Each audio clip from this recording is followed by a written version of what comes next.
အရင်အပိုင်းမှာပြောခဲ့သလိုပဲလင်းရန်ရဲ့ဧကရစ်တန်ချက်ကပေါင်းဆက်သွားပြီးစကြဝဠာရဲ့အခြေခံနိယာမ10ပါးစလုံးတစ်ပြိုင်နက်ဆင်းသက်လာခဲ့ပါတယ်။ကဘာတာကတော့ချက်ချင်းပဲစိတ်တွေလွတ်ထွက်သွားပြီးလင်းရန်ရဲ့လက်ကိုဖတ်ထားရင်းယွန်မော့ဂျိုကိုဝင်ဖို့တောင်းပန်ခဲ့ပါတယ်။ဒါပေမဲ့လင်းရန်ကညှင်းပယ်ခဲ့ပါတယ်။သူစကားတစ်ခုပဲပြောခဲ့တယ်။ကဘာမြေကအရန်သေးလွန်းတယ်။ငါစကြဝဠာတဲ့ကိုသွားတော့မယ်။လော့ဖုန်းကတော့ဒီစကားဟာလင်းရန်ကဘာမြေကနေထွက်သွားခြင်းရုံပဲလို့ထင်ခဲ့တာပါ။ဒါပေမဲ့လင်းရန်တကယ်လှုပ်ချင်တာကသူတယောက်တည်းတမလာဖို့မဟုတ်ပဲလော့ဖုန်းကပါစကြဝဠာတဲ့ကိုတွန်းပို့ပေးဖို့ဆိုတာသူမကြခင်မှာသိလိုက်ရပါတယ်။လော့ဖုန်းမသိတာကကဘာမြေကနေထွက်ခွာဖို့ဒီဆုံးဖြတ်ချက်ဟာသူ့ရဲ့ကံကြမ္မာကိုလုံးဝပြောင်းလဲပစ်တော့မှာဖြစ်ပါတယ်။ဘာလို့လဲဆိုတော့လင်းရန်ရဲ့အမြင်မှာတော့အခုကဘာမြေဟာအရန်ကိုအားနည်းလွန်းနေလို့ပါစကြဝဠာတွေကတာမန်အာကာသယာဉ်တစ်စင်းတောင်မှဒီဂျိုရဲ့ကံကြမ္မာကိုဆုံးဖြတ်နိုင်တဲ့အထိအားနည်းနေတာပါလော့ဖုန်းကချက်ချင်းသဘောမတူခဲ့ပါဘူးသူကတေးရမှာကြောက်လို့မဟုတ်ပဲမခွဲနိုင်မခွဲရဖြစ်နေလို့ပါဒီမှာသူ့ရဲ့မိဘတွေရှိတယ်ညီလေးလော့ဟွာရှိတယ်ပြီးတော့အခုလေးတင်လက်ထပ်ထားတဲ့ဇနီးတွေရွှေရှင်းရှိနေပါတယ်သူတို့သာကဘာမြေကထွက်သွားရင်ဘသူကသူတို့ကိုကာကွယ်ပေးမှာလဲလင်းရန်ကသူ့ရဲ့ဝေခွဲမရဖြစ်မှုကိုမြင်သွားပြီးစကားတခုပဲမေးလိုက်ပါတယ်လော့ဖုန်းမင်းကဘာမြေမှာနေခဲ့တာကသူတို့ကိုကာကွယ်ပေးနေတာလို့မင်းထင်နေတာလားလော့ဖုန်းမော့ကြည့်လိုက်ပါတယ်လင်းရန်ရဲ့အတန်ကအရန်ငြိမ်သက်နေတယ်တားရဲတွေကကဘာမြေရဲ့အကြီးမားဆုံးဘေးဒုက္ခလို့မင်းထင်နေတာလားမဟုတ်ဘူးတကယ်ဘေးဒုက္ခဆိုတာတနေ့မှာစကြဝဠာအာကာသယာဉ်တစ်စင်းကဘာမြေပေါ်ကိုဆင်းသက်လာတဲ့အချိန်ပဲသူတို့ကဘာမြေကိုတိုက်ခိုက်ဖို့မလိုဘူးစကြဝဠာစနစ်ထဲမှာဒီဂျိုကပိုင်ရှင်မရှိတဲ့ဂျိုဖြစ်ပြီးငါပိုင်တယ်လို့မှတ်ပုံတင်လိုက်ရုံပဲအဲ့ဒီအချိန်ကျရင်မင်းရဲ့မိဘတွေရွှေရှင်းလောက်ဟွာပြီးတော့ကဘာမြေကလူသားအလုံးဟာပိုင်ရှင်မဟုတ်တော့ပဲသူတစ်ပါးရဲ့ပိုင်ဆိုင်မှုပစ္စည်းတွေဖြစ်သွားလိမ့်မယ်ဒီစကားကလော့ဖုန်းရဲ့မျက်နှာအမူအရာကိုလုံးဝပြောင်းလဲသွားစေခဲ့တယ်ဘာလို့လဲဆိုတော့လူသားတွေရဲ့တကယ်ဘေးအန္တရာယ်ကတားရဲတွေစီကလာတာမဟုတ်ပဲအာကာသအပြင်ဘက်ကနေလာနိုင်တယ်ဆိုတာသူတစ်ခါမှမစဉ်းစားခဲ့ဘူးလို့ပဲဘာဘာတာကလည်းဘေးကနေခေါင်းညှိပြလိုက်တယ်လင်းရန်ပြောတာမှန်တယ်စကြဝဠာဆိုတာငြိမ်းချမ်းတဲ့ပန်းချံတစ်ခုမဟုတ်ဘူးမင်းတို့ကဘာမြေမှာပိုင်ရှင်လည်းမရှိသလိုအဆင့်တန်းလည်းမရှိဘူးတကယ်အားကောင်းတဲ့စွမ်းအားရှင်လည်းမရှိဘူးအာကာသကြေးစားစစ်သားတွေသာတွေ့သွားရင်တကဘာလုံးကတခြားသူတွေရဲ့ပုဂ္ဂလိကပိုင်ဆိုင်မှုဖြစ်သွားနိုင်တယ်အဲ့ဒီအချိန်ကျရင်မင်းရဲ့မိဘတွေမင်းရဲ့ဇနီးနောက်ဆုံးလူသားမျိုးတွေတစ်ခုလုံးတောင်ကြိုစေးကွက်မှာရောင်းချခံရနိုင်တယ်လော့ဖုန်းရဲ့လက်သီးတွေကဖြည်းဖြည်းချင်းတင်းကျပ်လာတဲ့အခုချိန်မှာသူနောက်ဆုံးတော့နားလည်သွားပြီးကဘာပေါ်မှာနေထိုင်တာကဘေးကင်းတာမဟုတ်ဘူးအန်ရီကအထုထိတ်ကိုမရောက်သေးတာပဲရှိတယ်မိသားစုကိုတကယ်ကာကွယ်ခြင်းရင်အရင်ဆုံးအပြင်ကိုထွက်ရမယ်အန်ရီထက်တလန်းစောနေရမယ်တော်တော်ကြာတိတ်ဆိတ်သွားပြီးနောက်လော့ဖုန်းကနောက်ဆုံးတော့စကားစပြောလာတယ်ကောင်းပြီငါမင်းနဲ့အတူစကြဝဠာတဲ့ကိုလိုက်ခဲ့မယ်ဘာဘာတာကချက်ချင်းစိတ်လှုပ်ရှားသွားပြီးကောင်းတယ်ငါအနေနဲ့လည်းဒီလိုဝေးလံခေါင်တီးတဲ့နေရာကနေထွက်သွားခြင်းနေတာကြာပြီးဒါပေမဲ့စိတ်လှုပ်ရှားပြီးနောက်သူကမေးခွန်းတစ်ခုကိုရုတ်တရက်တတိယသွားတယ်နေဦးလင်းရန်မင်းမှာအာကာသယာဉ်ရှိလို့လားလင်းရန်ကခေါင်းခါပြလိုက်တယ်မရှိဘူးဘာဘာတာကမျက်လုံးလှန်ပြတော့မဲ့အချိန်မှာပဲလင်းရန်ရဲ့နောက်ထပ်စကားကသူ့ကိုမှင်သက်သွားစေတယ်ဒါပေမဲ့ဘယ်နေရာမှာရှိတယ်ဆိုတာငါသိတယ်ပြီးတော့မင်းရဲ့အကူအညီလဲလိုတယ်မကြခင်မှာပဲသူတို့၃ယောက်ဟာ12ခုမြောက်ရှေးဟောင်းယဉ်ကျေးမှုအကျွမ်းကြံတွေစီကိုရောက်လာခဲ့ကြတယ်ဒီနေရာမှာအကောင့်ဘက်ကတိအတိုင်းရှိနေတဲ့ဟေးလုံရှမ်း H81 အာကာသယာဉ်တစ်စင်းရှိနေတယ်အဲ့ဒါကိုပြင်ဆင်ပြီးတာနဲ့သူတို့ကဘာမြေကနေတကယ်ထွက်ခွာပြီးစကြဝဠာတဲ့ကိုဝင်ရောက်နိုင်ပြီလမ်းတစ်လျှောက်မှာလေဆာလမ်းကြောင်းတွေအရေးဆောင်လျှောက်တွေနဲ့ညံရည်တူးခုခံရေးစနစ်တွေတစ်ခုပြီးတစ်ခုပေါ်လာခဲ့တဲ့တာမန်ဂျိုးစင်စွမ်းအားရှင်ဆိုရင်တေတာကြာလာပြီဖြစ်ပေမဲ့လင်းရန်ရှိနေတဲ့အတွက်အန်ဒီရဲ့အားလုံးကိုကြိုတင်ရှောင်ရှားနိုင်ခဲ့တယ်ဘာဘာတာကညံရည်တူးစနစ်ကိုအတင်းအဓမ္မတိုက်ခိုက်တော့မဲ့အချိန်မှာတော့လင်းရန်ကရုတ်တရက်တတိပေးလိုက်တဲ့ကိုယ်တိုင်ဖြည့်ဆည်းတဲ့စနစ်ကိုတတိထားပါဘာဘာတာရဲ့လှုပ်ရှားမှုကတန့်သွားတယ်နောက်တစ်စက္ကန့်မှာသူချွေးပြတ်မတက်ဖြစ်သွားတယ်ဘာလို့လဲဆိုတော့လင်းရန်တတိမပေးရင်သူအခုနာကဒီရင်ကိုတကယ်ပောက်ကွဲအောင်လုပ်ပြီးတော့မလို့ပဲဘာဘာတာကမလျှော့ချင်တာနဲ့ငါလည်းတိတာပဲမင်းတို့ရဲ့တုတ်ပြန်မှုကိုစမ်းသက်ကြည့်လာပါလို့ပြောလိုက်တယ်လော့ဖုန်းကသူ့ကိုတစ်ချက်ကြည့်လိုက်ပေမဲ့ဘာမှမပြောဘူးဒါပေမဲ့သူ့မျက်လုံးတွေထဲမှာတော့အားကိုးမရဘူးဆိုတာအထင်ရှားပေါ်နေတယ်နောက်ဆုံးမှာတော့ဟေးလုံရှမ်း H81 အာကာသယာဉ်ကိုအောင်မြင်စွာရရှိခဲ့တဲ့2လမပြည့်ခင်ပြုပြင်ပြီးတာနဲ့သူတို့ကဘာမြေကနေထွက်ခွာနိုင်တော့မယ်ဆိုလိုတာကဒီချိန်ကစပြီးကဘာကနေစကြဝဠာကိုတွားမဲ့တကားကိုလင်းရန်ကကြိုတင်ဖွင့်ပေးလိုက်တာပဲလော့ဖုန်းကလည်းလင်းရန်အပေါ်အမျက်မထုတ်ခဲ့ဘူးအာကာသယာဉ်ကိုလင်းရန်ရှာပေးတာဖြစ်တယ်လို့လမ်းတစ်လျှောက်အန်ရီတွေကိုလည်းလင်းရန်ပဲရှင်းပေးခဲ့တာမို့အာကာသယာဉ်ရောင်းရတဲ့အကျိုးအမြတ်ကိုတဝက်စီခွဲယူဖို့လော့ဖုန်းကအရင်ဆုံးအဆိုပြုခဲ့တဲ့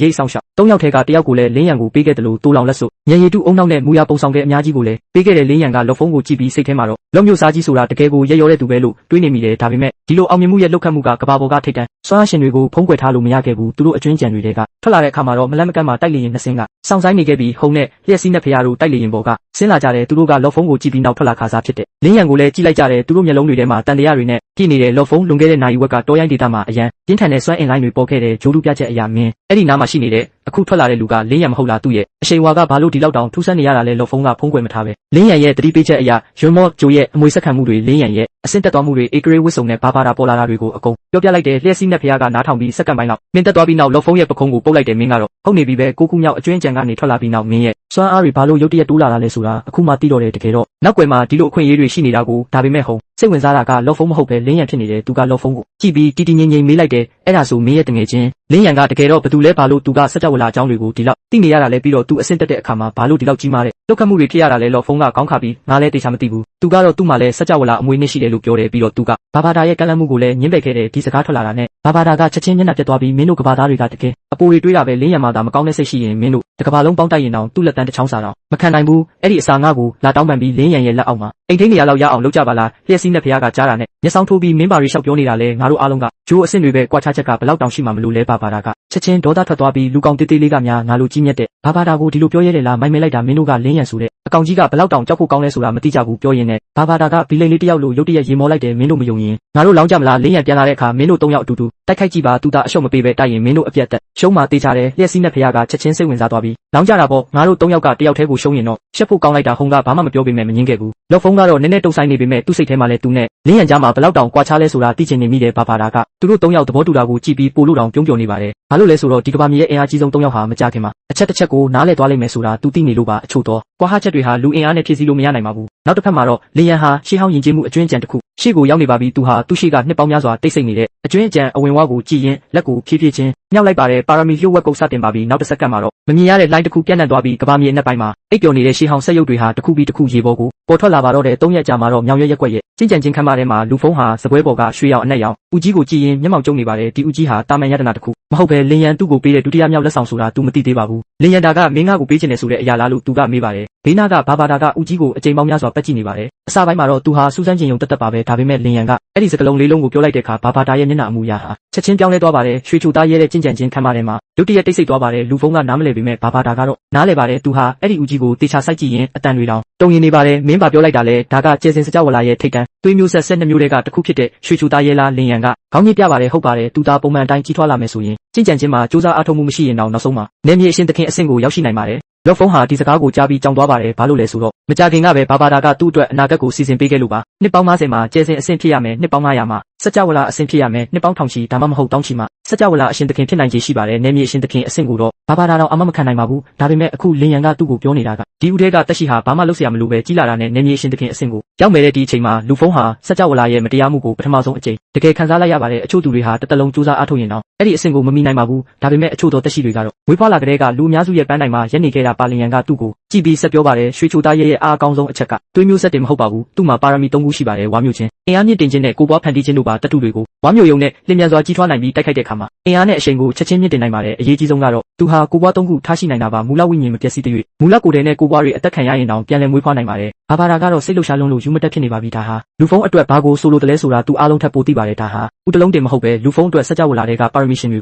ုလိုက်မိနိုင်မဲ့အခွင့်အရေးပါပဲဒါပေမဲ့လင်းရန်ရဲ့နောက်ထပ်စကားတခွန်းကြောင့်လူဖုံးဟာမင်းတက်သွားပါတယ်အကိုလူမင်းရွှေချိုသားရဲကိုလိုချင်သားလို့ဖုံးကခေါင်းမော့ကြည့်ပြီးငါလားလို့မေးပါတယ်လင်းရန်ကသူ့ကိုအေးအေးဆေးဆေးကြည့်နေပါတယ်မင်းသာသူ့ကိုဝါမျိုးလိုက်မယ်ဆိုရင်ဒီနေ့ကစပြီးမင်းဟာရွှေချိုသားရဲရဲ့သွေးမျိုးဆက်ပါရမီနဲ့ကိုပွားနိုင်စွမ်းတွေကိုပိုင်ဆိုင်သွားမှာပါမင်းဟာကဘာမြေရဲ့စစ်တီတော်တယောက်တည်းမဟုတ်တော့ပဲစကြဝဠာတွေကိုတကယ်ဝင်ရောက်နိုင်မဲ့အရေးချင်းကိုပိုင်ဆိုင်သွားမှာပါဘာဘာတာကချက်ချင်းအော်ပြောပါတယ်လူဖုံးလက်ခံလိုက်စမ်းပါဒါဟာကောင်းကင်ကပေးတဲ့အခွင့်အရေးကြီးပဲမင်းသာဒီအခွင့်အရေးကိုလက်လွတ်လိုက်ရင်ငါမင်းကိုတစ်သက်လုံးဆဲနေမှာဒါပေမဲ့လူဖုံးကချက်ချင်းအပြေမပေးပါဘူးသူဟာခေါင်းငုံပြီးဦးကြီးကိုကြည့်နေပါတယ်သူ့ကောင်းထဲမှာနေမြေအရှင်သခင်အဆင့်ဒါမှမဟုတ်စကြဝဠာပါရမီရှင်ဆိုတာတွေထက်ရှုရှင်မိဘတွေညီဖြစ်သူလူဟွာနဲ့အခုမှတည်ငြိမ်စပြုလာတဲ့ဘဝလေးချောင်းတွေကဖြတ်ပြေးနေပါတယ်အကယ်၍ရွှေချိုသားရဲကိုဝါမျိုးလိုက်ရင်သူဟာလူဖုံးဖြစ်နေဦးမလားအမေချက်ကျွေးတဲ့ထမင်းကိုအရင်လိုပြန်စားနိုင်ပါဦးမလားတာမန်လူတယောက်အနေနဲ့ရွှေရှင်းရဲ့ရှေ့မှာရက်နေနိုင်ပါဦးမလားတော်တော်ကြာအောင်တိတ်ဆိတ်သွားပြီးမှလူဖုံးဟာဦးကြီးကိုလင်းရန်ရဲ့ရှေ့ကိုပြန်တွန်းပေးလိုက်ပါတယ်လင်းရန်ဒါကမင်းရှာတွေ့ထားတဲ့အရာပါဒီလောက်အရေးကြီးတဲ့အရာကိုမင်းမဲသုံးသင့်ပါတယ်သူဟာအာမကြည့်ချင်တာမဟုတ်ပါဘူးညီကိုဖြစ်သူအသက်ဆုံးပြီးရှာဖွေလာတဲ့အခွင့်အရေးကိုစိတ်အေးလက်အေးနဲ့ယူလိုက်ဖို့သူမလုပ်နိုင်တာပါဘာဘာတာကတော့ချက်ချင်းပောက်ကွဲသွားပါတယ်လူဖုံးမင်းကတော့လူပဲဒီဥကမင်းအတွက်ဘာကိုဆိုလိုတယ်လဲဆိုတာမင်းသိရလားတခြားလူတွေဆိုရင်ဒူးထောက်ပြီးတောင်းပန်ရင်တော့ရမှာမဟုတ်ဘူးဘာဘာတာကလူဖုံးရဲ့စိတ်ထဲမှာအယူမူအော်ဟစ်နေတော့မှပဲနောက်တစ်စက္ကန့်မှာသူ့အတန်ကရုတ်တရက်ရက်တန့်သွားပါတယ်ဘာလို့လဲဆိုတော့လင်းရန်ရဲ့ခန္ဓာကိုယ်ထဲကနေအနီရောင်ဝစ်စုံတဲ့လူတယောက်ဖြည်းဖြည်းချင်းထွက်လာလို့ပါပြင်းထန်တဲ့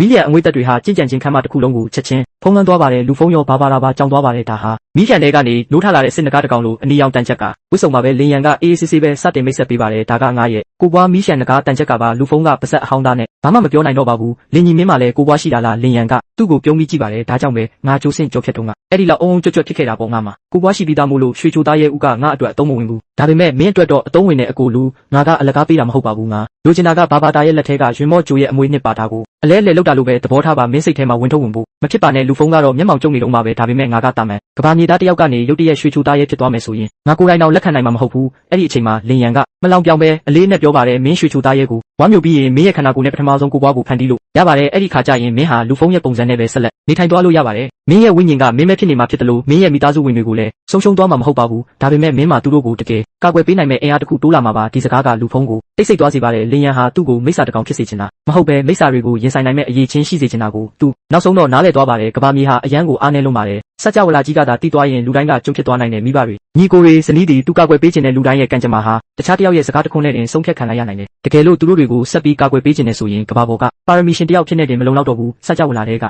င်အားကြီးပုဂ္ဂိုလ်တစ်ယောက်ဖြစ်လာဖို့လိုအပ်တယ်လော်ဖုံးကခေါင်းကိုဖြည်းဖြည်းချင်းမောလိုက်တယ်လင်းရန်ကျွန်တော်လက်ခံနိုင်ပါတယ်ဒါပေမဲ့တခုလောက်တော့သိချင်တယ်လင်းရန်ကသူ့ကိုကြည့်လိုက်တယ်ဘာလဲလော်ဖုံးကသူ့ကိုစိုက်ကြည့်ပြီးစကားတစ်လုံးချင်းစီမေးလိုက်တယ်ခင်ဗျားနဲ့ကျွန်တော်ကြားမှာတကယ်တမ်းဘယ်လောက်တောင်ကွာခြားနေတာလဲဒီစကားထွက်လာတာနဲ့ဘာဘာတာရဲ့မျက်လုံးတွေအယောင်တောက်သွားတယ်သူကဒီအချိန်ကိုစောင့်နေခဲ့တာနောက်တစ်စက္ကန့်မှာပဲဘာဘာတာကလင်းရန်ရဲ့ဘေးနားကိုပြန်ဝဲသွားပြီးမကောင်းဆိုးဝါးလို့ပြုံးလိုက်တယ်လင်းရန်တယောက်တည်းကိုတင်ပေးတာလဲတင်ပေးတာပဲ၃ယောက်လုံးကိုတင်ပေးလိုက်တာကပိုကောင်းတာပေါ့ဟုံနဲ့လေရှမ်းကိုပါခေါ်လိုက်ပါလားစကြဝဠာရဲ့တကယ်ကွာခြားချက်ကဘာလဲဆိုတာသူတို့ကိုပါသိအောင်လုပ်ပေးလိုက်လေလင်းရန်ကသူ့ကိုတစ်ချက်ကြည့်လိုက်တယ်မင်းကငါလက်ကိုတုံးပြီးသူတို့ကိုပညာပေးချင်နေတာလားဘာဘာတာကတဟားဟားရေလိုက်တယ်အထူးသဖြင့်လေရှမ်းပေါ်အဲ့ဒီကောင်ကကြီးမြတ်လာတဲ့ဘာဘာတာကိုပြန်ပြောရဲတယ်လေသူ့ကိုပိုပြီးဂယုစိုက်ပေးလိုက်ပါမသေးုံတမဲအသေးလဲတာရိုက်ပြလိုက်လင်းရန်ကခဏလောက်ငြိမ်သက်သွားပြီးမှပြောလိုက်တယ်ရတယ်ဒါပေမဲ့ဗီဒီယိုရိုက်ထားဖို့မမေ့နဲ့ဦးအထူးသဖြင့်လော်ဖုံးအရိုက်ခံရတဲ့အခန်းပေါ်နောက်ပိုင်းသူတာအောင်မြင်တဲ့သူဖြစ်လာရင်ဒီဗီဒီယိုကတန်မိုးရှိမှာဘာဘာတာကချက်ချင်းပဲအားရပါရရေမောလိုက်ပြီးသဘောတူလိုက်တယ်မိနစ်20ကြာပြီးနောက်မှာတိုက်လေရင်နှစ်စင်းကမင်းရွက်ရက်ကွက်အပေါ်မှာရက်တန့်သွားတဲ့ဟုံရောက်လာတယ်လို့လေရှမ်းလဲရောက်လာတယ်လေရှမ်းကလေရင်ပေါ်ကခုန်ဆင်းလာတာနဲ့လင်းရန်ကိုကြည့်ပြီးပြုံးလိုက်တယ်စတုထမြောက်ညီလေးဒီလောက်တောင်မြင်မြန်ပြန်ရောက်လာတာလားလင်းရန်ရဲ့မျက်ခုံးတွေတွန့်သွားတယ်စတုထမြောက်ညီလေးဟုတ်လားလော်ဖုံးခေါ်တာကထားပါတော့လေရှမ်းကတွေ့ချင်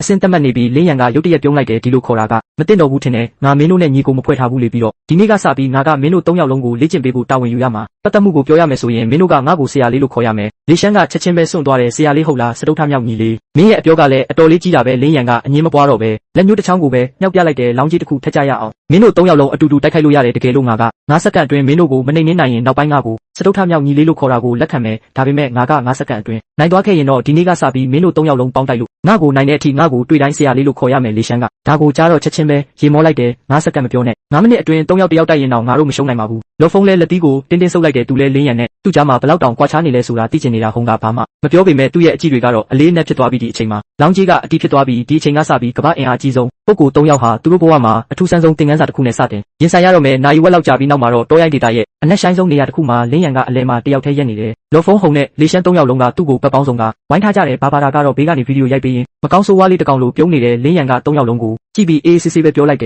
်အစင်သင့်ဖြစ်ပြီဆိုရင်အတူတူတိုက်ခိုက်ကြတာပေါ့စကားလဲဆုံးရောလေရှမ်းကအရင်ဆုံးပြေးထွက်လာတယ်ကိုထက်မြောက်လျှက်စီးသားတိုင်းကပောက်ကွဲထွက်လာပြီးသူ့ရဲ့အရှင်ကလျှက်စီးလက်တလို့မြန်လွန်းလာတယ်ဓာရှိကလင်းရန်ရဲ့လေပင်ကိုတန်တန်မတ်မတ်ချိန်ရွယ်ထားတယ်ဒါပေမဲ့လင်းရန်နာကိုချင်းကပ်မိတဲ့အချိန်မှာပဲလင်းရန်ကလက်ကိုအသာလေးမြောက်လိုက်တယ်လျှက်စီးလားတိုက်ဆိုင်လိုက်တာငါမှလည်းရှိတယ်နောက်တစ်စက္ကန့်မှာလျှက်စီးနေရမှာတွေပောက်ကွဲထွက်လာပြီးလေရှမ်းတယောက်လျှက်စီးတွေပြင်းနေနေတဲ့ရေကန်နဲ့ပြစ်ချခံလိုက်ရတယ်လို့ခံစားလိုက်ရတယ်အရက်မျက်နှာအနှံ့ပြားကလျှက်စီးတွေကသူ့ကိုယ်ပေါ်ကိုကြားရောက်လာတဲ့သူဒုတိယတစ်ချက်တောင်မတိုက်ခိုက်ရသေးခင်မှာပဲအော်ဟစ်တန်နဲ့အတူတကိုယ်လုံးမီးတူးပြီးလဲကျသွားတော့တယ်လေရှမ်းရှုံးနေသွားပြီးလော်ဖုံးရဲ့မျက်ဝန်းတွေကျုံသွားတယ်ဒွန်ချန်းဆိုးလက်နက်ကချက်ချင်းပဲဓာသွားအချက်ပေါင်းရာနဲ့ချီကွဲထွက်သွားပြီးလုံမှုတစ်ခုအဖြစ်ပြန်လဲပေါင်းစည်းလိုက်တယ်ကြောက်မက်ဖွယ်ကောင်းတဲ့လက်ပတ်အားတွေနဲ့လင်းရန်စီကိုဥတီလိုက်တယ်ဒါကလော်ဖုံးရဲ့အင်အားအကောင်းဆုံးကွက်ကဲမှုပဲဒါပေမဲ့လင်းရန်ကရှောင်းတောင်မရှောင်ပဲလက်ကိုအသာလေးလှန်လိုက်တယ်ရွှေစင်အရှိန်ဝါအလင်းတန်းတစ်ခုကလေထုကိုဖျက်တမ်းသွားတဲ့လော်ဖုံးအကူရတဲ့လုံပူဟာချက်ချင်းပဲကြေမွသွားတော့တယ်ကြန့်ရှိနေတဲ့အလင်းတန်းတွေကသူ့ကိုဖျက်တမ်းသွားပြီးလော်ဖုံးရဲ့တကူလုံးမှာသွေးစားတွေနဲ့အတူမြေပြင်ပေါ်ကိုပြင်းပြင်းထန်ထန်လဲကျသွားတယ်လော်ဖုံးလဲရှုံးနေသွားပြီးနောက်ဆုံးမှာတော့ဟုံတယောက်ပဲကျန်တော့တဲ့ဟုံရဲ့နေပယ်စွမ်းအားတွေကအပြည့်အဝပွင့်ထွက်လာပြီးပတ်ဝန်းကျင်ကဟင်းလင်းပြင်တွေတောင်တုန်ခါလာတယ်ဒါပေမဲ့လင်းရန်ကသူ့ကိုကြည့်ပြီးအသားလေးပြောလိုက်တယ်မစိုးပါဘူးဒါပေမဲ့မလုံလောက်သေးဘူးအလင်းနေရမတွေစူးစီးထားတဲ့အလင်းတိုင်တစ်ခုကဟုံရဲ့အပေါ်ကိုပြင်းထန်စွာကြားရောက်လာတယ်ဟုံတယောက်မြေကြီးထဲကိုနှုတ်ဝင်သွားပြီးတောရိုင်းဒေတာမှာ